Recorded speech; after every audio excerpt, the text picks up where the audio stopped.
All right, so I saw on the score yesterday, they went through every single team in the AFC, and they were ranking the top 3 priorities for each team this offseason. They went through 16 AFC teams. I think the NFC is coming up next in their series. But I thought we could steal this and do it for the Commanders here. So you and I, we could go 1, 2, and 3. Let's rank these. These are the Commanders' biggest priorities this offseason as they get ready to embark on a new offseason. So you go first with number 3. Offensive line is maybe too broad. I'll say tackle as a vehicle to upgrade the offensive line. Now, I don't know if that's a swap out Andrew Wiley for a new right tackle. I don't know if that's you help one of the guard spots by kicking Coleman inside and get new left tackle. I mean, to me, a new tackle solves a couple of those things as you start to kind of have the dominoes fall. But to me, that offensive line needs to be better. I don't want just okay. I want really, really good. And I think they could do that with a tweak or two. My number 3 priority for the Commanders this offseason is to add a special, speedy weapon. I don't care what position that player plays. Ideally, running back or wide receiver, more so than tight end, because I think they've got a convoluted depth chart there anyway. But I'm every bit as okay, equal opportunity with it being an RB as a wide receiver. And I think I'm in the minority on that. But I just want speed. I want home run hitting ability. I want to add a power bat to this lineup, so to speak. I need someone who can hit the ball over the fence. If that's a wide receiver opposite McLaurin, great. If that's a running back who can, when he gets through the first line of defense, make somebody miss and go for 65 yards and a touchdown for the first time since I was 6, then let's do that. But I need a speedy, elite weapon added to this offense as my number 3 priority. I realized I messed up. I went number 1 first, so I'm going in reverse order. I screwed this up. I didn't listen very well. That's on me. Offensive line's my number 1. My number 2. So we're going to go. Yeah, I'm doing 1, 2, 3. You do 3, 2, 1. Again, I messed this one up. If there's anyone to blame, it's going to be me. I screwed up. I'm sorry. We're like a play. Yeah. Where the dress rehearsal doesn't matter. Yep. All of the, I know. like we prep for these things. I know. Man. I know. There's like meetings and there's conversations before shows. I know. There's emails that get sent. As soon as I went out with all, I'm like, that's my number 1. And then you said number 3. And listen, there's a newborn at home. I'm just telling you, I'm not sleeping that great. All right. So I'm a little foggy in the brain. That's my number 1 was offensive line, specifically tackle. Okay. I'm sorry. Number 2, wide receiver. I do care if it's a wide receiver running back. I need a wideout, not to be Carolina, not to be Cleveland, to compete with Philadelphia. I need a difference maker. I need a guy that can exploit man coverage. I need a guy that strikes fear in the heart of defenses. I don't know where that's coming from. I don't know if it's third down war daddy, a T. Higgins type. I don't know if it's speed. I need something to take the pressure valve off of Terry McLaurin. I need somebody that is a threat. Doesn't mean you have to catch 100 balls. It does mean that defenses have to account for that player. I think that will make things easier, and that has to happen. The schedule gets tougher. The travel gets tougher. Everything gets tougher in year 2 as everybody's kind of honing in on you. I think they need a weapon to compete with the best teams. So my number 2 biggest priority is the O-line. So we both have that on our list. I'm just putting fortify the offensive line there for me. You said you don't necessarily know how they do it, or is it that spot or this spot? And to that I say yes. Mm-hmm. I mean, here's wrong answer for me. Yeah. Here's what you have locked in my opinion. Right now, this moment, Tyler Biadasz at center. Because I would say Sam Cosmi at right guard, except he's coming off of a really serious knee injury and may not be ready for week 1. So if he's not ready for week 1, then you could probably sign a starting right guard that you could eventually kick to left guard. And then Cosmi comes back 6-7 weeks into the season, and that's fine too. But at right tackle, you could absolutely add a new starter and cut Andrew Wiley. At right guard, you may not have Cosmi right away. So you could have a starter there early in the year that can play left guard or ultimately maybe slide out to tackle. At left guard, I like Nick Allegretti a lot. He'll be in the organization. I think he serves a nice purpose as a former Super Bowl winner with the Chiefs and one of the key cogs in the brotherhood. But Nick Allegretti at left guard does not need to be a starter. In fact, I'm not sure that he should start this coming year. You could probably do better there. And then left tackle, where I would put Brandon Coleman in pencil, maybe even pen. I'm not using Sharpie yet. If the right guy pops up and you want to play a left tackle that you just signed in free agency or acquired via trade, and now that means Coleman goes to the right side or plays guard, I'm okay with that too. Yep. I want to add at least 2 new starters to that offensive line. And if it's 3, great. Yeah, Coleman for me, I didn't mean to cut you off. Coleman for me is part of my solution. He's not an issue. He's not someone I want to replace. He will be one of the 5 starters. Exactly. I could keep him at left tackle. I could move him to left guard. I could move him to right tackle potentially. I mean, they have to do that evaluation. Yeah, and just so people know, because they're like, well, you guys are just acting like he can play any position. He played more guard than tackle in college. Mm-hmm. And a lot of teams thought when he got drafted, he was more of a guard. Now, Washington, to their credit, thought he could play tackle, and he was admirably decent at left tackle as a third-round pick, kind of getting thrown into the deep end. So there's a lot of reason to believe, fast forward a year or two, he could be a franchise left tackle. I mean, he showed enough that makes you think if he grows. There's also some question there as to like what is the ceiling, and maybe you move him elsewhere. Precisely. So he is one of my starters where I think is up to them. If a right tackle shakes out, then you don't have to worry about it. If a left tackle shakes out, hey, we've already got someone. But he's not I have to put him at left tackle in sharp because I've got Trent Williams or something like that. So I think we're eye-to-eye there. My number 3 priority is a defensive end.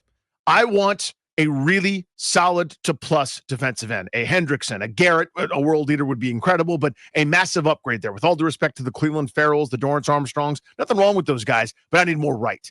We're now past the, ain't nothing wrong with that, to I need a dude. So I'm on dude patrol to find me one of those guys that can really get after the quarterback, that can set the edge, that can free up things on running downs for the linebackers and, guys kind of walking down to the box, and can also wreak some havoc. So what's funny about us doing the exercise in reverse order of one another is that we actually have our lists in reverse order. Mm-hmm. In other words, I think the number 1 priority for them is that defender that you just mentioned as your number 3.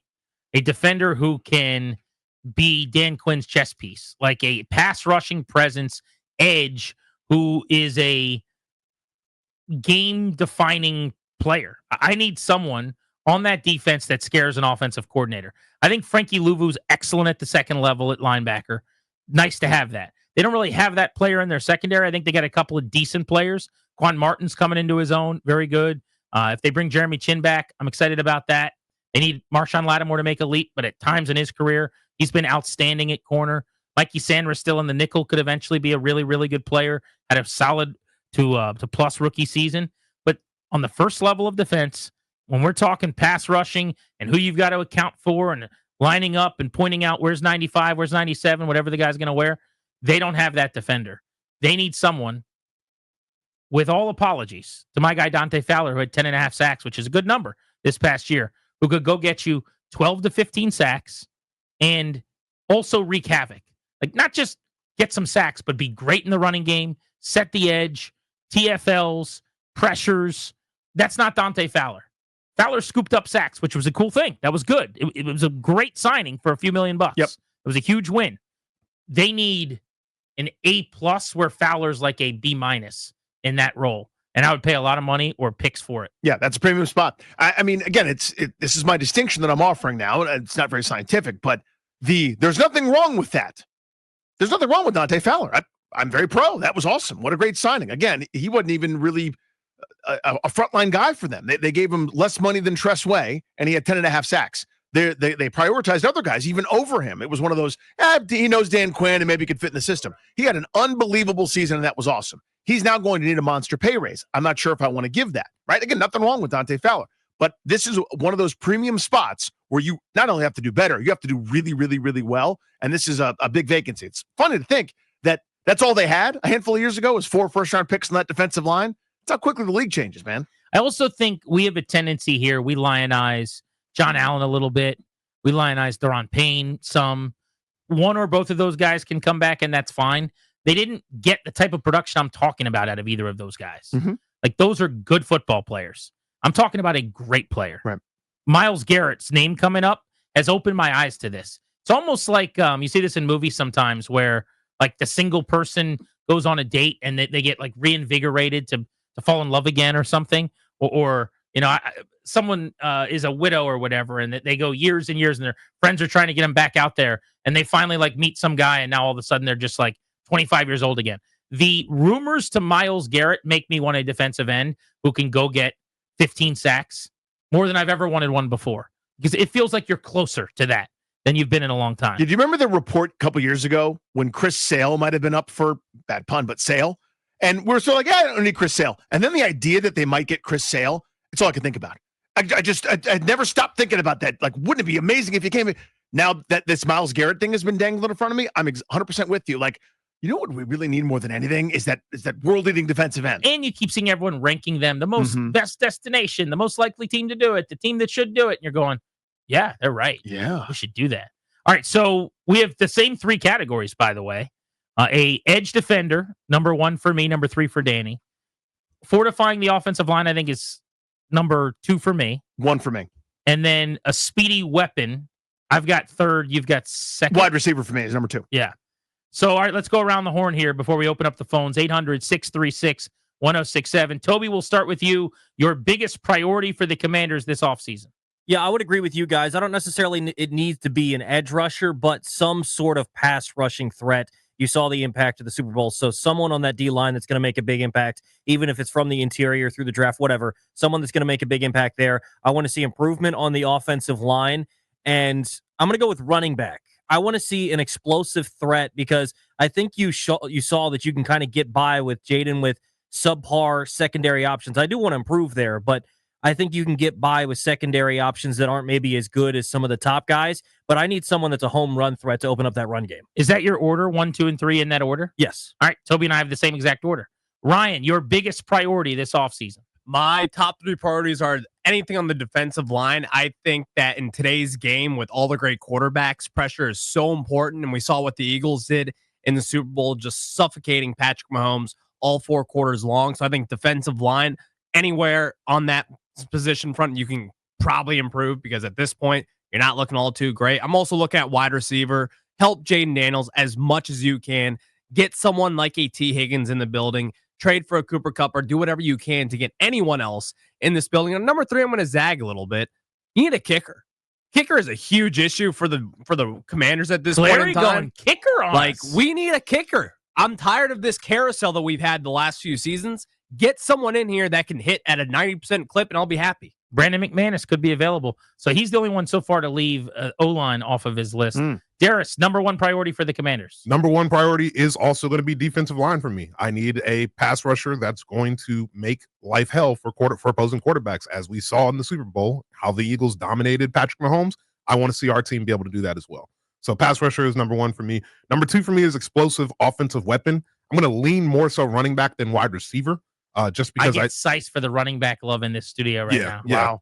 Yeah, I just think Danny's so Rick. I'm fine. It's fine. It's fine. I just think we saw this year that the lack of explosiveness from the running back position. Totally. When you have an explosive quarterback, I just think it would have been a match made in heaven if he had somebody that matches his speed or his explosiveness out of the backfield. Look what Saquon did for Hurts. Absolutely. And look at what Henry did for Jackson. Unbelievable. And vice versa, by the way. Yeah. Like just a couple 2,000-yard backs. You go O-line in there third? No. Third, I'm gonna go with a playmaking defensive back. Whether that's at the cornerback position or safety position, I need somebody who's going to get turnovers. It's something that this team has lacked for years and years. We don't have anybody that gets multiple interceptions or more than 2 or 3 interceptions in a season. We need somebody who's going to up that number for us. So I wanted really badly to put corner and DB on the list. It's also receiving votes for me. But O-line, weapon, and obviously my number 1 edge defender, we're just above it. Sure. But we're all kind of feeding out of a similar vein. Yeah, you look at the roster, you see the same thing. It's just weird that Darius and Ryan both want Daniels to get hurt or something. It seems like they don't care about the quarterback at all. That's tough.